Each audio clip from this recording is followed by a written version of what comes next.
The Mysterious Death on the Underground Railway. It was all very well for Mr. Richard Frobisher, of the London Mail, to cut up rough about it. Polly did not altogether blame him. She liked him all the better for that frank outburst of manlike ill temper which, after all said and done, was only a very flattering form of masculine jealousy. Moreover, Polly distinctly felt guilty about the whole thing. She had promised to meet Dickie, that is, Mr. Richard Frobisher, at 2 o'clock sharp outside the Palace Theatre, because she wanted to go to a Maud Allan matinee, and because he naturally wished to go with her. But at 2 o'clock sharp she was still in Norfolk Street, Strand, inside an ABC shop, sipping cold coffee opposite a grotesque old man who was fiddling with a bit of string. How could she be expected to remember Maud Allan or the Palace Theatre, or Dickie himself, for a matter of that? The man in the corner had begun to talk of that mysterious death on the Underground Railway, and Polly had lost count of time, of place, and circumstance. She had gone to lunch quite early, for she was looking forward to the matinee at the Palace. The old scarecrow was sitting in his accustomed place when she came into the ABC shop, but he made no remark all the time that the young girl was munching her scone and butter. She was just busy thinking how rude he was, not to even have said good morning, when an abrupt remark from him caused her to look up. "Will you be good enough," he said suddenly, "to give me a description of the man who sat next to you just now, while you were having your cup of coffee and scone?" Involuntarily Polly turned her head towards the distant door, through which a man in a light overcoat was even now quickly passing. That man had certainly sat at the next table to hers, when she first sat down to her coffee and scone. He had finished his luncheon, whatever it was, a moment ago, had paid at the desk, and gone out. The incident did not appear to Polly as being of the slightest consequence. Therefore she did not reply to the rude old man, but shrugged her shoulders and called to the waitress to bring her bill. "Do you know if he was tall, or short, dark, or fair?" continued the man in the corner, seemingly not the least disconcerted by the young girl's indifference. "Can you tell me at all what he was like?" "Of course I can," rejoined Polly impatiently, "but I don't see that my description of one of the customers of an ABC shop can have the slightest importance." He was silent for a minute while his nervous fingers fumbled about in his capacious pockets in search of the inevitable piece of string. When he had found this necessary adjunct to thought, he viewed the young girl again through his half-closed lids, and added maliciously, "But supposing it were of paramount importance that you should give an accurate description of a man who sat next to you for half an hour to-day, how would you proceed?" "I should say that he was of medium height." 5 foot 8, 9, or 10, he interrupted quietly. "How can one tell an inch or two?" rejoined Polly crossly. "He was between colours." "What's that?" he inquired blandly. "Neither fair nor dark. His nose—" "Well, what was his nose like? Will you sketch it?" "I am not an artist. His nose was fairly straight. His eyes—" "Were neither dark nor light. His hair had the same striking peculiarity. He was neither short nor tall. His nose was neither aquiline or snub," he recapitulated sarcastically. "No," she retorted, "he was just ordinary looking." "Would you know him again, say to morrow, and among a number of other men who were neither tall nor short, dark nor fair, aquiline or snub-nosed, etc.?" "I don't know. I might. He was certainly not striking enough to be specially remembered." "Exactly," he said, while he leant forward excitingly, for all the world like a jack-in-the-box let loose. "Precisely. And you are a journalist. Call yourself one at least, and it should be part of your business to notice and describe people. I don't mean only the wonderful personage of the clear Saxon features, the fine blue eyes, the noble brow, and classic face, but the ordinary person, the person who represents 90 out of every 100 of his own kind, the average Englishman, say, of the middle classes, who is neither very tall nor very short, who wears a moustache which is neither fair nor dark, but which masks his mouth, and a top hat which hides the shape of his head and brow, a man, in fact, who dresses like hundreds of his fellow creatures, moves like them, speaks like them, has no peculiarity.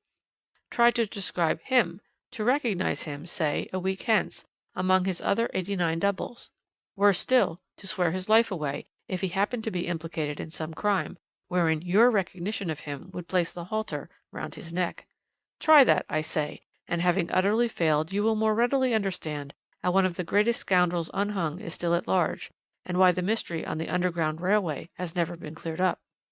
I think it was the only time in my life that I was seriously tempted to give the police the benefit of my own views upon the matter.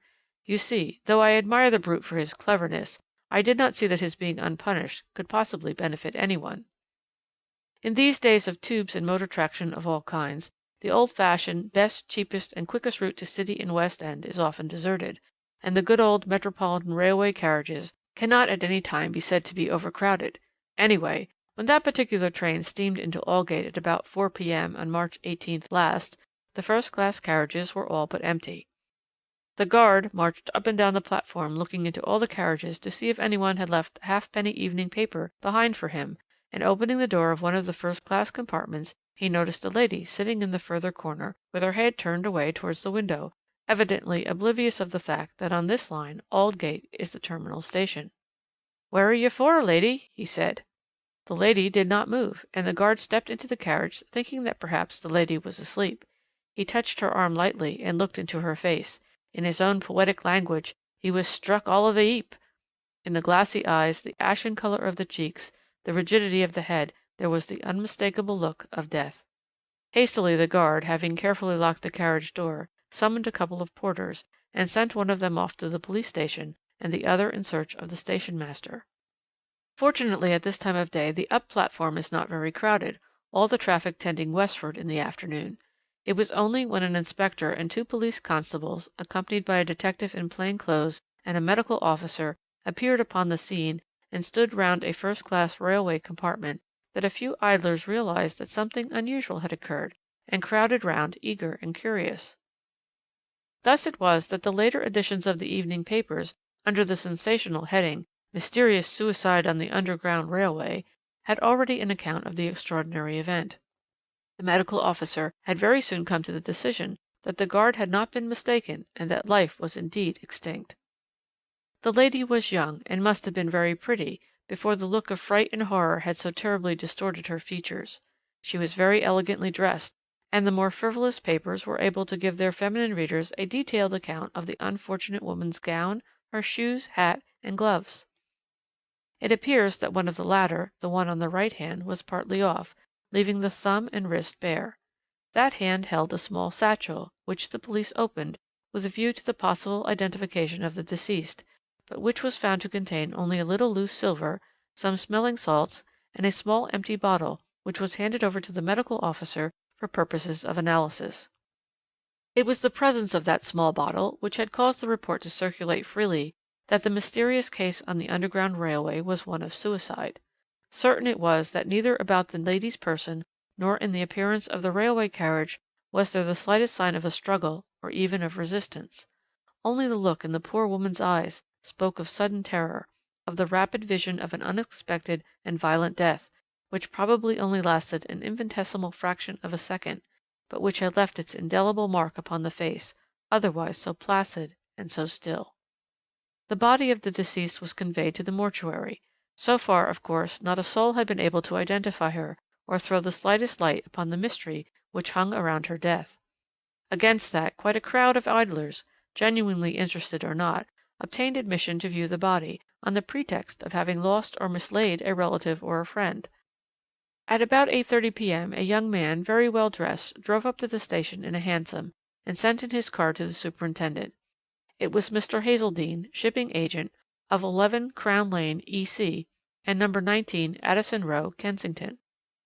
The young man looked in a pitiable state of mental distress. His hand clutched nervously a copy of the St. James's Gazette, which contained the fatal news. He said very little to the superintendent, except that a person who was very dear to him had not returned home that evening. He had not felt really anxious until half an hour ago, when suddenly he thought of looking at his paper. The description of the deceased lady, though vague, had terribly alarmed him. He had jumped into a hansom, and now begged permission to view the body, in order that his worst fears might be allayed. "You know what followed, of course," continued the man in the corner. The grief of the young man was truly pitiable. In the woman lying there in a public mortuary before him, Mr. Hazeldene had recognized his wife. "I am waxing melodramatic," said the man in the corner, who looked up at Polly with a mild and gentle smile, while his nervous fingers vainly endeavoured to add another knot on the scrappy bit of string with which he was continually playing. "And I fear that the whole story savours of the penny novelette, but you must admit, and no doubt you remember, that it was an intensely pathetic and truly dramatic moment. The unfortunate young husband of the deceased lady was not much worried with questions that night. As a matter of fact, he was not in a fit condition to make any coherent statement. It was at the coroner's inquest on the following day that certain facts came to light, which for the time being seemed to clear up the mystery surrounding Mrs. Hazeldene's death, only to plunge that same mystery, later on, into denser gloom than before. The first witness at the inquest was, of course, Mr. Hazeldene himself. I think every one's sympathy went out to the young man as he stood before the coroner and tried to throw what light he could upon the mystery. He was well dressed, as he had been the day before, but he looked terribly ill and worried, and no doubt the fact that he had not shaved gave his face a careworn and neglected air. It appears that he and the deceased had been married some 6 years or so, and that they had always been happy in their married life. They had no children. Mrs. Hazeldene seemed to enjoy the best of health till lately, when she had had a slight attack of influenza, in which Dr. Arthur Jones had attended her. The doctor was present at this moment, and would no doubt explain to the coroner and the jury whether he thought that Mrs. Hazeldene had the slightest tendency to heart disease which might have had a sudden and fatal ending. The coroner was of course very considerate to the bereaved husband. He tried by circumlocution to get at the point he wanted, namely, Mrs. Hazeldene's mental condition lately. Mr. Hazeldene seemed loath to talk about this. No doubt he had been warned as to the existence of the small bottle found in his wife's satchel. "It certainly did seem to me at times," he at last reluctantly admitted, "that my wife did not seem quite herself.